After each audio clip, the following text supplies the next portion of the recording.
Kawasan Parahyangan atau tempat bersemayamnya para dewa merupakan sebutan bagi tanah Sunda. Memiliki topografi yang didominasi perbukitan dan pegunungan, Jawa Barat dikaruniai bentang alam yang memesona mata. Aliran sungai yang masih alami membuat Sungai Ciwulan juga menjadi habitat bagi beberapa satwa liar. Salah satunya adalah ular.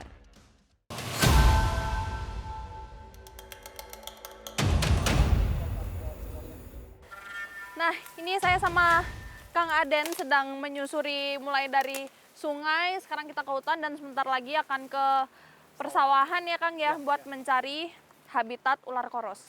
Ikuti jejak saya, jejak petualang. Menyusuri daerah hutan lebat, pencarian kami pun membuahkan hasil. Di antara perdu, kami menemukan ular sepanjang 3 meter yang sedang mencari tempat berlindung. Gede banget ya Kang ya. Ini kita niatnya nyari koros malah nemunya sama ular sanca. Gede banget lagi. Ular sanca banyak ditemui di daerah dengan vegetasi lembab, seperti di daerah Kawalu ini. Habitat yang dekat dengan sungai membantu ular mengatur suhu tubuhnya tetap dingin. Nah jadi biasanya kalau ular di sungai nggak ada makanan, ular bakal datang ke tempat yang lapang kayak gini ya Kang ya. Jadi mencari tempat yang dekat semak-semak supaya aman juga. Setelah masa pergantian kulit seperti inilah, ular bersifat lebih agresif.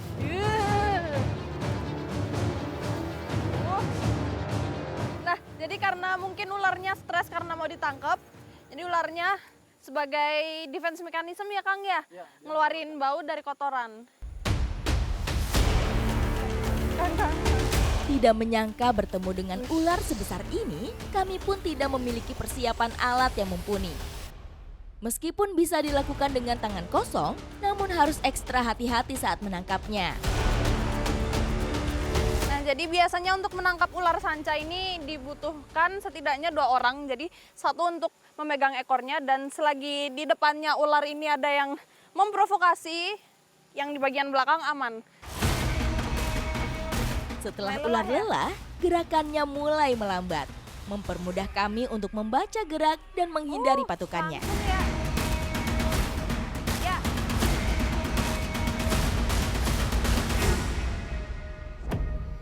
Nih cara terakhir buat nangkep. Jadi kalaupun nggak ada media buat ularnya ngelilit, kasih aja kaki biar kita masih tetap bisa jalan.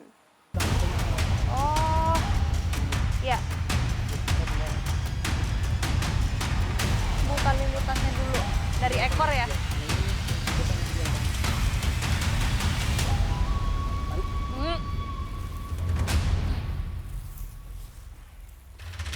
Mau nguncil lagi udah.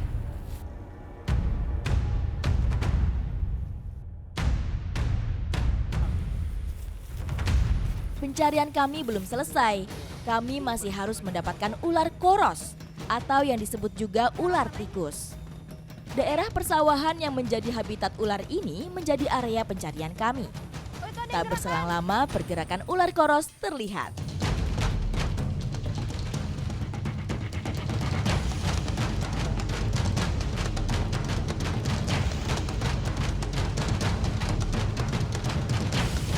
Nah, jadi karena ular koros ini larinya cepat, kita juga harus bisa ngejar. Kang itu Kang, jangan lepas Kang. Wih, dapat ya? Berarti dia langsung bisa menyerang biasanya. Iya Kang.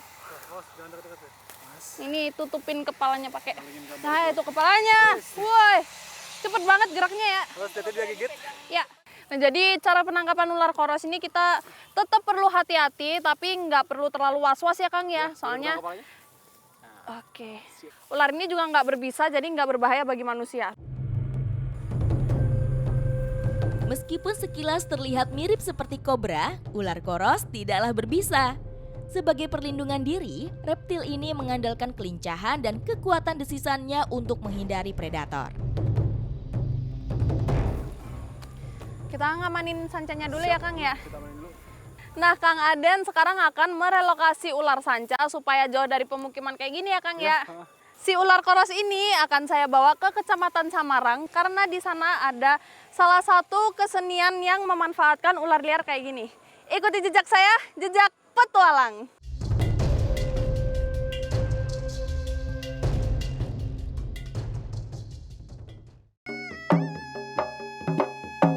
Tanah Pasundan juga terkenal memiliki akar seni budaya yang sangat beragam.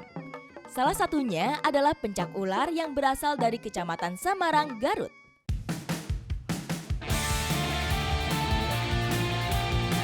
Roda campervan kami pun kembali berputar dan melaju menyusuri jalanan menuju lokasi petualangan selanjutnya.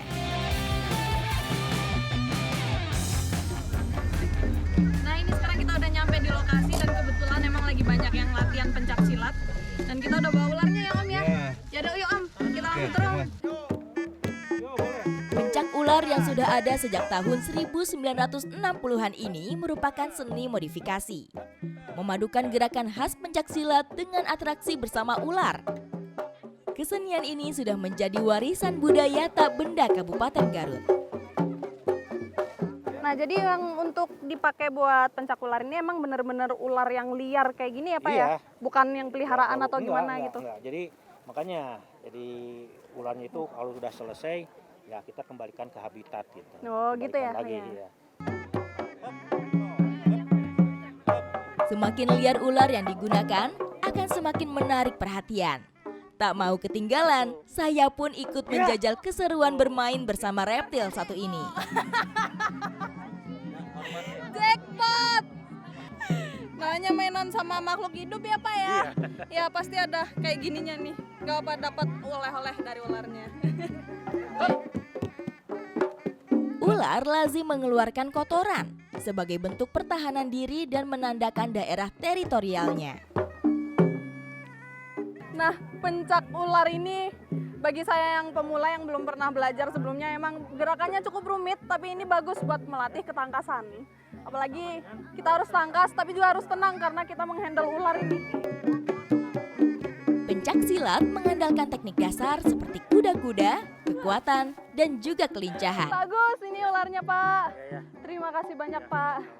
Nah jadi emang pencak ular ini nggak cuma melatih tentang bela diri aja, tapi juga tentang gimana kita bisa menyatukan alam, dalam hal ini ular, dengan gerakan kita. Apalagi diantarkan dengan alunan musik khas Jawa Barat.